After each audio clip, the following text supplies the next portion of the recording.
Hello friends, வணக்கம். Welcome to தோழிகளின் சமையல் in America. இன்னைக்கு வந்து ஒரு க்ளீனிங் ரொட்டீன் தாங்க பார்க்க போகிறோம்.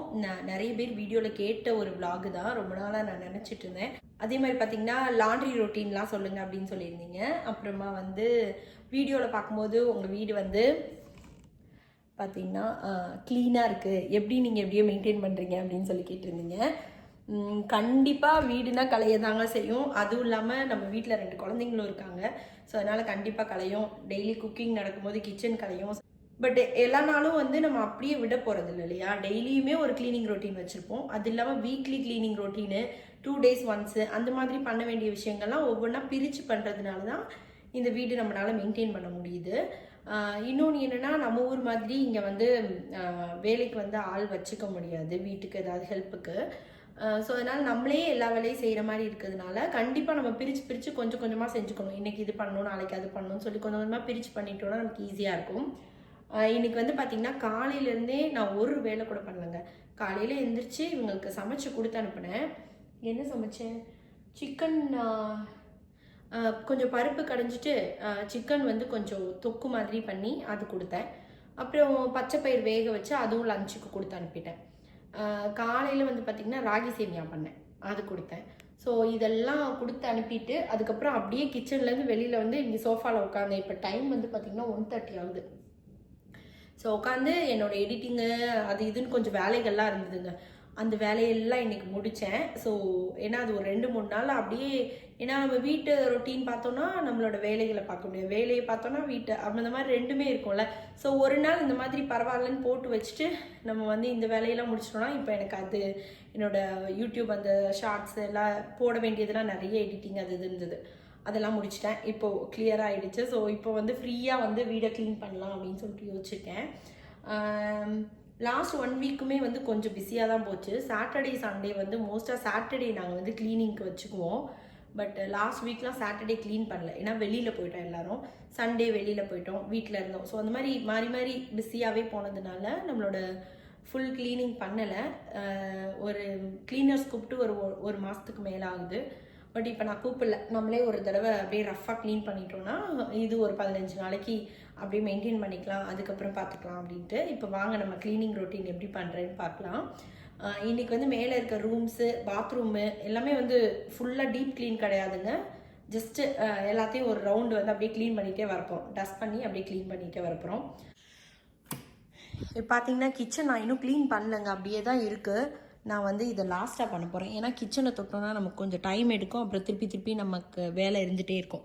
ஸோ இதை இப்போ நான் தொட போகிறதில்ல. அதே மாதிரி ஹால் குட்டி குட்டியாக கொஞ்சம் மெஸ்ஸப்பாக இருக்குது. ஸோ அதெல்லாம் பண்ணிக்கலாம், 5 minutesல பண்ணிக்கலாம். ஸோ இதெல்லாம் தான் இருக்குது இங்கே. ஓகே, இந்த ஹாலில் பொறுத்தளவு ஓகே தாங்க. மேலே தான் கொஞ்சம் க்ளீன் பண்ண வேண்டியது இருக்குது. நம்ம அப்படியே மேலே போயிடலாம். எப்போவுமே இந்த மாதிரி ஒரு பேஸ்கெட்டில் வந்து கொஞ்சம் திங்ஸ்லாம் வச்சுக்குவேன். ட்ராஸ் கவரு, அப்புறம் வந்து இந்த ப்ளீச், அந்த ஸ்ப்ரே, பாத்ரூம் கழுவுறது, மற்றதுக்கெல்லாம் 2 டவல், அந்த அப்புறம் துடைக்கிறதுக்கு, டஸ்ட் பண்ணுறது, அந்த மாதிரி எல்லாமே நான் வச்சுக்குவேங்க. வச்சுக்கிட்டோன்னா நமக்கு ஒன்றுக்கும் மேலேருந்து ஓடி ஓடி வந்து எடுக்க தேவையில்லை, தேவையானது அதுலேயே இருக்கும். ஸோ இதெல்லாம் ரெடி பண்ணி கீழே இருக்க பாத்ரூமில் இல்லை மேலே ஏதாவது ஒரு பாத்ரூமில் வச்சுருப்பேன். ஸோ க்ளீனிங் ஸ்டார்ட் பண்ணும்போது எனக்கு ரொம்ப ஈஸியாக இருக்கும். இன்றைக்கி ஆக்சுவலாக நான் மட்டும்தான் க்ளீன் பண்ணுறேன். ஆனால் நார்மலாக பார்த்திங்கன்னா ஒரு சாட்டர்டே நாங்கள் க்ளீன் பண்ணுறோன்னா மொத்த ஃபேமிலியும் க்ளீன் பண்ணுவோங்க. ஸோ அதனால க்ளீனிங் வந்து ஒரு பெரிய விஷயமாக நமக்கு இருக்கிறதில்ல. எல்லோரும் சேர்ந்து பண்ணோம்னா ஒரு 2 hours மொத்த வீடையும் க்ளீன் பண்ணிவிட்டு எல்லாருமே வந்து ஹாப்பியாக இருக்கலாம். ஸோ அந்த மாதிரி தான் நாங்கள் மோஸ்ட்டாக பண்ணுவோம். இன்றைக்கி நான் க்ளீன் பண்ண போகிறேன்னு சொல்லும்போது கூட ஹஸ்பண்ட் அதுதான் சொன்னாங்க, நீயா பண்ணாத, நம்ம ஒரு நாள் லீவில் வந்து எல்லோரும் சேர்ந்து பண்ணிக்கலாம் அப்படின்னாங்க. ஏன்னா ஒருத்தராக பண்ணால் ஒரு நாள் பண்ணோன்னா அடுத்த 2 நாள் நம்ம படுத்துக்கிற மாதிரி ஆயிரும். ஸோ அதனால் வந்து அதுவும் கஷ்டம் இல்லை. அதனால் வந்து எல்லோரும் சேர்ந்து பண்ணுற மாதிரி தான் நாங்கள் எப்போவுமே ஷேர் பண்ணி தாங்க பண்ணுவோம். குழந்தைங்களுக்குமே நம்ம வந்து அந்த ப்ராக்டிஸ் பண்ணி வச்சுக்கிட்டோன்னு வச்சுக்கோங்களேன், நமக்கும் ரொம்ப ஈஸி, அவங்களுக்குமே லைஃப்பில் ரொம்ப ஈஸி. நிறைய பேர் வந்து பார்த்திங்கன்னா, ஐயோ நம்ம வீட்டில் குழந்தைங்கள வந்து நம்ம வேலை சொல்கிறதா, நம்ம செல்லமாக வளர்க்கலாம் அப்படின்னு நினைப்பாங்க. அப்படி இல்லைன்னா வந்து கேர்ள்ஸு, பாய்ஸ் யாராக இருந்தாலும் இப்போல்லாம் வந்து எல்லாம் காலேஜ் முடித்தா எல்லாருமே வெளில போயிடுறாங்க. ஸோ நம்ம வீட்டில் இருக்கிற வரைக்கும் தான் குழந்தைங்க நல்லா ஃப்ரீயாக இருக்க முடியும், அதனால் வேலையெல்லாம் செய்ய வேண்டாம் அப்படின்லாம் வளர்ப்பாங்க. நாங்களாம் அப்படி கிடையாதுங்க. இன்னும் குட்டியாக இருக்கும்போது 3 இயர்ஸ் 4 இயர்ஸ்லேருந்தே குட்டி குட்டி வேலைகள்லாம் சொல்லி சொல்லி அப்பயே நாங்கள் ப்ராக்டிஸ் பண்ணுவோம். இதை கொண்டு போய் அங்கே வச்சுட்டு வா, அதை எடுத்துகிட்டு வா, வீட்டை கூட்டு, அதெல்லாம் அவங்களுக்கு பண்ண முடியுதோ முடியலையோ சும்மா ட்ரை பண்ணட்டும் அப்படின்னு சொல்லிட்டு நாங்கள் அப்போவே குட்டி குட்டியாக சொல்லுவோம். ஏன்னா எங்களெல்லாம் அப்படி தான் வளர்த்தாங்க. ஸோ அதனால் வந்து அந்த மாதிரி சின்ன சின்ன விஷயங்கள் குழந்தைங்க செஞ்சு செஞ்சு பழகுனாங்களா அவங்களுக்கு இது ஒரு பெரிய வேலையாகவே தெரியாது. ஓகே, இது ஒரு நார்மல் ரொட்டீன் நம்ம லைஃப்பில் அப்படின்ற மாதிரி அவங்களுக்கு இருக்கும். ஸோ அவங்களுக்கு அவங்களோட இடத்தையோ அவங்க இருக்கிற ப்ளேஸ் வந்து க்ளீனாக வச்சுக்கணும் அப்படின்ற எண்ணம் வந்து அவங்களுக்கு எப்போவுமே இருக்கணும். கண்டிப்பாக கலையுங்க, வீட்டில் கலைக்காமல் அப்படியே வச்சுக்கணும் அப்படின்னு நான் சொல்ல வர மாட்டேன். ஏன்னா கண்டிப்பாக கலைக்கணும். கலையும் பிள்ளைங்க வருவாங்க, விளையாடுவாங்க, இவங்களே கலைப்பாங்க. 2 நாள் நமக்கு லேசியாக ஃபீல் பண்ணுவோம். ஸோ அந்த மாதிரி டைம்லாம் ஓகே. ஆனால் நம்ம இருக்கிற இடம்னா நம்ம வீடுனா இப்படி தான் இருக்கணும்.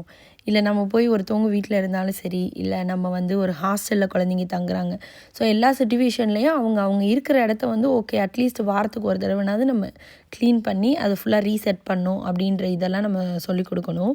இன்றைக்கி வந்து நான் எதுக்கு இந்த ரூமை க்ளீன் பண்ணுறேன்னா, நான் இந்த வீட்டுக்கு நாங்கள் வந்து கிட்டத்தட்ட 1 இயர் ஆகுதுங்க. 1 இயர் ஆக போகுது நமக்கு. ஆனால் இந்த ரூம் வந்து நான் இதெல்லாம் வந்து க்ளீனே பண்ணவே இல்லைங்க. அவங்களே தான் பண்ணிக்குவாங்க. சுதீக்ஷா கீதிகாவே தான் பண்ணிக்குவாங்க. ஏதாவது குட்டி குட்டி ஹெல்ப் வேணால் நான் பண்ணுவேன். ஆனால் சுதீக்ஷா அவங்க ரொம்ப மோஸ்ட்டாக அவங்களே க்ளீன் பண்ணிக்குவாங்க. இது எல்லா வேலையும் அவங்களே பார்த்துக்குவாங்க. அடிக்கடி இந்த வேனிட்டி டேபிள் ஆர்கனைஸ் பண்ணுறது எல்லாமே அவங்களே பண்ணிக்குவாங்க. அவங்களோட க்ளோத்ஸ் எல்லாம் வந்து அவங்களே வந்து தான் நான் ஃபோல்ட் பண்ண சொல்லுவேன். அதை வந்து அவங்களே தான் வந்து ஹேங்கர் போடணும். ப்ளஸ் எங்களோட க்ளோத்ஸுக்கு ஹெல்ப் வேணுனாலும் அவங்க பண்ணி கொடுப்பாங்க எனக்கு. அந்த மாதிரி சின்ன சின்ன விஷயங்கள் அவங்களோட லைஃபுக்கு தேவையான விஷயங்கள்லாம் அவங்களுக்கு வந்து நார்மலாக தெரியும். இப்போ கொண்டு போய் என் பொண்ணுங்களை எங்கேயாவது விட்டாலும் நான் பயப்பட மாட்டேன். ஓகே, அவங்களுக்கு தேவையானது அவங்களுக்கு தெரியும். சிம்பிளாக 4 நாள் நான் எங்கேயாவது வெளியில் போனாலும் அவங்களால ஒரு குக் பண்ணி அவங்களால மேனேஜ் பண்ணிக்க முடியும். ஸோ அந்த மாதிரி விஷயங்கள்லாம் வந்து நம்ம அவங்க குழந்தைங்கள கஷ்டப்படுத்துகிறோன்னு நினைக்காம நம்ம வந்து அவங்களுக்கு நல்ல விஷயங்களை சொல்லித்தரோம், அவங்க லைஃப்க்கு தேவையான விஷயங்களை சொல்லித்தரோன்னு நினச்சிக்கணும். அப்புறம் இன்னொன்று என்னென்னா, குழந்தைங்கள இந்த மாதிரிலாம் வீட்டில் வேலை செய்கிறாங்க இல்லை அந்த மாதிரிலாம் இருக்காங்கன்னா அவங்க வந்து நல்லா படிப்பாங்களா, அதில் வந்து கான்சன்ட்ரேட் பண்ணுவாங்களா, அந்த மாதிரி கேள்வியும் நிறைய பேருக்கு இருக்குது. அதுக்கும் இதுக்கும் சம்மந்தமே கிடையாது. படிப்பு வாழ்க்கையில் ரொம்ப ரொம்ப முக்கியம். அதே மாதிரி இந்த மாதிரி லைஃப் ஸ்கில்ஸும் வந்து அவங்களுக்கு வாழ்க்கையில் ரொம்ப முக்கியம். ஸோ 2மே வந்து பேலன்ஸ் பண்ணி இந்த வயசுலேயே நீங்கள் அவங்களுக்கு 2யுமே பேலன்ஸ் பண்ண சொல்லி கொடுத்தீங்கன்னா அவங்களுக்கு ஈஸியாக இருக்கும். இப்போ வீக் டேஸ்லாம் கண்டிப்பாக குழந்தைங்களுக்கு வீட்டில் இந்த வேலையெல்லாம் பார்க்குறதுக்குலாம் டைம் இருக்காது. ஆமாம், நானும் வந்து அந்த மாதிரி எதிர்பார்க்க மாட்டேன். ஸோ அவங்க ஸ்கூல்லேருந்து வரும்போதே டயர்டாக தான் வருவாங்க, சாப்பிடுவாங்க, அவங்களோட வேலைங்களை பார்ப்பாங்க, ஹோம்ஒர்க் பண்ணுவாங்க, கிளாஸ் போவாங்க, வருவாங்க. ஸோ அவங்களோட ரொட்டீன் அந்த மாதிரி தான் இருக்கும். ஸோ அந்த டைமில் நம்மளோட வேலைங்களை நம்ம பார்த்துட்ருப்போம், நம்மளோட ரொட்டீன் படி நம்ம போயிட்டுருப்போம். ஸோ அந்த மாதிரி வீக்கெண்ட் வரும்போது ஓகே, இன்றைக்கி வந்து ஒரு ரூம் வந்து இதாக இருக்கா, க்ளீனாக இல்லையா, சரி ஓகே, இன்றைக்கி வந்து உன்னோட ரொட்டீன்ஸ்லாம் நீ பார்த்துக்கோ. ஒரு 1 ஹவர் எல்லாத்தையும் ஒரு ரூமை செட் பண்ணிக்க. அப்புறம் ஒரு 1 ஹவர் உன்னோட க்ளோத்ஸ் எல்லாம் வந்து நீ செட் பண்ணி எடுத்து வச்சுக்கிட்டேன்னா நெக்ஸ்ட் வீக் உனக்கு ஈஸியாக இருக்கும். அதுதான் அந்த மாதிரி நம்ம ஒரு சின்ன சின்ன ப்ராக்டிஸ் பண்ணோன்னா நமக்குமே லைஃப் ரொம்ப ஈஸிங்க. ஏன்னா நிறைய அம்மாங்க என்ன பண்ணுவாங்கன்னா, நான் வந்து இந்த குடும்பத்துக்காக வந்து நிறைய உழைக்கிறேன், நிறைய வந்து தியாகம் பண்ணுறேன், அப்படி இப்படின்னு என்னென்னவோ நினச்சிக்கிட்டு மொத்த வேலையும் இவங்க தலையில் தூக்கி போட்டுக்குவாங்க. ஒரு ஸ்டேஜுக்கு அப்புறம் அவங்களுக்கே அது ஸ்ட்ரெஸ் ஆகிடும். ஓ, இவ்வளோ வேலையும் நம்மளே செய்யணுமா, எல்லோரும் வெளில போயிட்டு வருவாங்க, அவங்களுக்கும் வெளியில் போயிட்டு வர குழந்தைங்களுக்கும் ஹஸ்பண்டுக்கும் தெரியாது நமக்கு இவ்வளோ வேலை இருக்கா இல்லையான்றது. ஏன்னா நம்ம அதை சொல்கிறதே இல்லை நிறைய பேர். ஸோ அதனால் அவங்களுக்கு தெரியவே தெரியாது. ஸோ நம்ம வந்து ஹவுஸ் ஒய்ஃபாக இருக்கோமா, வேலைக்கு போகிறோமா, அதெல்லாம் இல்லைங்க. நம்மளால் இந்த வீட்டில் என்ன வேலையெல்லாம் செய்ய முடியும், என்ன வேலைக்கெல்லாம் நம்மளால் செய்ய முடியாது, அதெல்லாம் யார் யார் செய்ய போகிறாங்க அப்படின்றத நம்ம தான் டிசைட் பண்ணணும். நீங்கள் வந்து யார்கிட்டையுமே உங்கள் குழந்தைங்கள்ட்டையோ உங்கள் ஹஸ்பண்ட்டையோ இந்த வேலையெல்லாம் நீங்கள் பார்க்கணும் அப்படின்றது நீங்கள் சொல்லலைன்னா அவங்க செய்ய மாட்டாங்க. அவங்க வாட்டுக்கு இருப்பாங்க. அவங்களுக்கு அது வந்து ஆப்ஷன் மாதிரி அப்படி தான் எடுத்துக்குவாங்க நிறைய பேர். ஸோ அதனால் இந்த வேலையெல்லாம் உங்களோடது, இதெல்லாம் நீங்கள் பாருங்கள் அப்படின்னு சொல்லி அவங்களையும் இந்த ஃபேமிலியில் இன்வால்வ் பண்ணி எல்லாத்தையும் பண்ணுறது வந்து நம்மளோட லேடிஸோட கையில் தாங்க இருக்குது. சில ஜென்ஸு சில குழந்தைங்க அவங்களே இன்வால்வ் ஆவாங்க, எல்லாருக்குமே அப்படி கிடையாதுல்ல. ஸோ நம்ம சம்டைம்ஸ் சொல்லி அவங்களுக்கு புரிய வச்சு அந்த மாதிரி பண்ணணும். நீங்கள் நினைக்கலாம் ஒரு க்ளீனிங்காக இவ்வளோ நேரம் பேசுகிற அப்படின்னு சொல்லிட்டு, அப்படி கிடையாது. ஒரு வீட்டை வந்து ஒரு நல்லா வச்சுக்கிறது, அதை வந்து ஒரே மாதிரி நம்ம மெயின்டைன் பண்ணுறதுன்றது சாதாரண விஷயம் கிடையாது. அது வந்து ஒரு அந்த குடும்ப தலைவியோட மனநிலையவே வந்து பாதிக்குங்க இந்த மாதிரி விஷயம். ரொம்ப ஸ்ட்ரெஸ் ஆக்கி நிறைய பேர் இதனால வெளியில் சொல்ல மாட்டாங்க. இந்த வீடு இப்படி இருக்கிறதுனால தான் இப்படி இருக்குது, என்னால் இவ்வளோ வேலை செய்ய முடியலை அப்படின்றதையே வந்து லேடிஸ் வெளியில் சொல்ல மாட்டாங்க. அதை சொல்லலைன்னா யாருக்குமே தெரியாது, யாருமே உங்களை நோட்டீஸே பண்ண மாட்டாங்க. ஒரு நாள் நீங்கள் இல்லாமல் போனால் அதுக்கப்புறம் வந்து எல்லோரும் அவங்கவுங்க வேலையை பார்த்துட்டு போயிடுவாங்க. ஸோ யாருமே வந்து நம்ம வந்து இந்த குடும்பத்தோட தலைவி. ஸோ எல்லாமே நம்ம தலைமையில தான் இருக்குது. நமக்கு பின்னாடி வந்து ஒரு பெரிய அவார்டு கொடுப்பாங்கன்னு நினச்சலாம் ஓடாதீங்க. ஃபஸ்ட்டு எஸ்ஸா நோவா, என்னால் இது முடியும் இது முடியாது அப்படின்றத நீங்களும் சொல்ல பழகணும். உங்களோட குழந்தைங்களுக்கும் சொல்லி பழக்கி விடணும். ஸோ நான்லாம் என் பொண்ணுங்களுக்கு அடிக்கடி சொல்கிறது என்னென்னா, உனக்கு வேணுமா வேணாமான்றதை நீ டிசைட் பண்ணு. இன்னொன்று, இப்போ அவங்க ரொம்ப குட்டி குழந்தையாக இருக்காங்க, ஒரு பொருள் கேட்குறாங்க, நம்ம வாங்கி தரல, வேண்டான்னு சொல்கிறோன்னா அது வந்து வேறு மாதிரி விஷயம். இது என்னால் பண்ண முடியும், இது என்னால் பண்ண முடியாது, இது எனக்கு வேணும், இது வேண்டாம், அந்த மாதிரி சின்ன சின்ன டிசிஷன்லாம் அவங்களுக்கு எடுக்க தெரிஞ்சிருக்கணும். அப்போ தான் வந்து ஃப்யூச்சர்லேயும் அவங்களால ஒரு இண்டிபெண்ட்டாக முடிவுகள்லாம் எடுக்கிறதுக்கு அவங்களுக்கு தெரியும். அப்போது ஒரு சிலர் கேட்கலாம், அப்போ ஜென்ஸ்லாம் வந்து அவங்களே சம்பாதிக்கிறாங்க, அவங்க வந்து வீடை ஃபுல்லாக, ஆமாம் அவங்க பார்க்குறாங்க. இப்போ வந்து லேடிஸும் பார்க்குறாங்க. இப்போ மோஸ்ட்டாக நிறைய பேர் வேலைக்கு போகிறாங்க. இல்லைனா வந்து இன்னொன்று நான் என்ன தெரியுமா சொல்லுவேன், வேலைக்கே நீங்கள் போகலன்னு கூட வச்சுக்கோங்களேன், வீட்டில் வந்து நம்ம ஹவுஸ் ஒய்ஃபாக இருக்கோம். நம்ம ஹவுஸ் ஒய்ஃபாக இருந்து அந்த குழந்தைங்கள பார்த்துக்கிட்டு எல்லாத்தையும் பொறுப்பையும் நம்ம எடுத்துக்கிறதுனால தான் ஜென்ஸ்னால் வெளியில் போய் வேலை பார்த்துட்டு வர முடியும். இல்லைன்னு வச்சுக்கோங்களேன், இப்போ நீங்கள் வந்து நீங்களும் வேலைக்கு போகிறீங்க, உங்கள் குழந்தைங்கள என்னங்க பண்ணுவீங்க? அவங்கள போய் ஒரு டே கேரில் விடணும், இல்லை அவங்கள ஏதாவது ஒரு சேஃபான ஒரு இடத்துல நம்ம வச்சுருக்கணும். அவங்களுக்கு கிளாஸஸ்ஸு, திருப்பி அவங்க கூட டைம் ஸ்பெண்ட் பண்ணுறது எல்லாமே இருக்குது. ஸோ அது எல்லாமே வந்து ஹஸ்பண்ட் போய் ஃப்ரீயாக போய் வெளியில் போயிட்டு வராங்க, நம்ம ஹவுஸ் ஒய்ஃபாக இருக்கோம், நம்ம வந்து சும்மா இருக்கோம் அப்படியெல்லாம் நிறைய பேர் நினச்சிட்ருப்பீங்க. அப்படியெல்லாம் ஒன்றும் கிடையாது. நம்ம வீட்டில் இருந்தாலுமே நம்ம வந்து மொத்த பொறுப்பையும் எடுத்துகிட்டு ஈக்குவல் கான்ட்ரிபியூஷன் நம்ம கொடுக்குறோம். ஸோ அதனால் வந்து வீட்டில் என்ன இருந்தாலும் அவங்களும் ஈக்குவல் கான்ட்ரிபியூஷன் கொடுத்து எடுத்துக்கிறது தான் ஒரு நல்ல ஃபேமிலியாக வந்து நம்ம லீட் பண்ணி ஒரு ஹெல்த்தியாக நம்ம கொண்டு போகிறதுக்கு நல்லாயிருக்கும். என்னெல்லாம் ஒருத்தவங்க கேட்டாங்க, ரொம்ப தெரிஞ்சவங்க தான், ஏன் குழந்தைங்களெல்லாம் சமைக்க விடுற, அவங்கள ஏன் அவ்வளோ கஷ்டப்படுத்துகிற, காலத்துக்கும் சமைச்சிக்கிட்டே தானே இருக்க போகிறாங்க அப்படின்னு சொல்லிட்டு.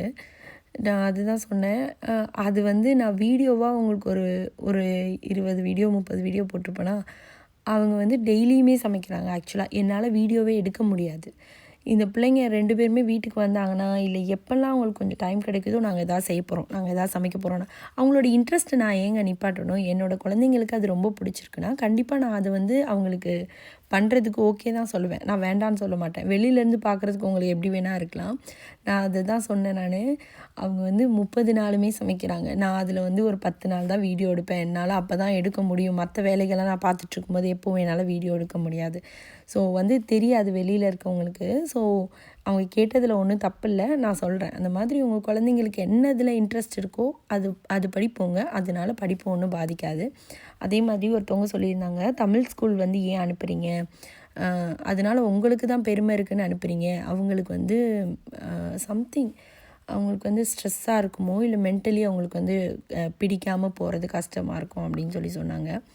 ஆமாங்க, தமிழ் ஸ்கூல் போகிறது அவ்வளோவா என்னோடய குழந்தைங்களுக்கு பிடிக்கல.